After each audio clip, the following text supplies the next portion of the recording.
In this video, we will demonstrate how to interact with ZOS datasets using the Zowe Visual Studio Code extension, which is built on the Zowe Command Line Interface. To install the extension, we'll navigate to the Extensions tab and search for Zowe in the Visual Studio Code Marketplace. Here we are presented with a README which provides a high-level overview as well as troubleshooting tips and walkthroughs for common use cases. We can install the Zowe VSCode extension and reload VS Code.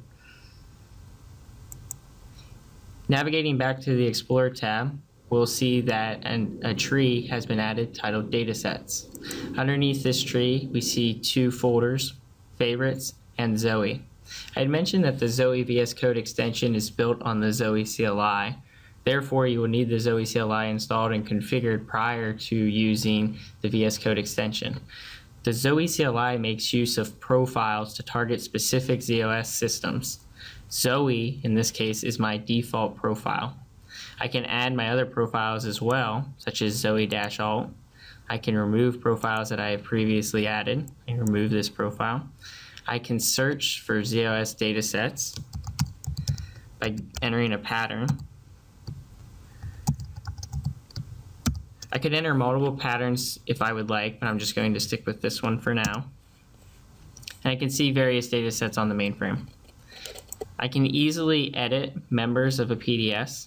Here we have a member called Hello. It's a COBOL application that says Hello World, so I'm going to change that to Hello Zoweans. Save, and I'll see that the dataset was uploaded successfully. Now we also offer a safe save option, which presents you with merge conflicts should they arise.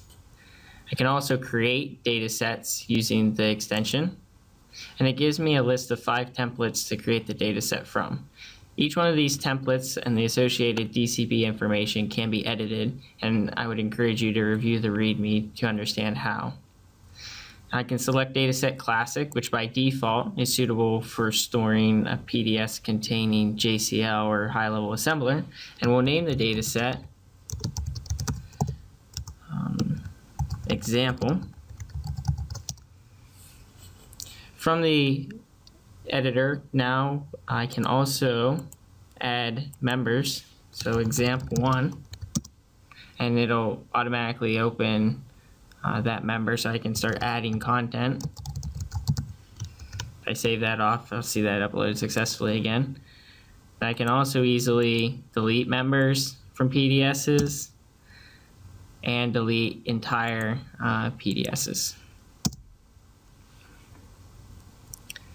Now, if you frequently use particular data sets, you can add them to your favorites list, and they will persist between sessions. So every time you open VS Code, you'll have them right away.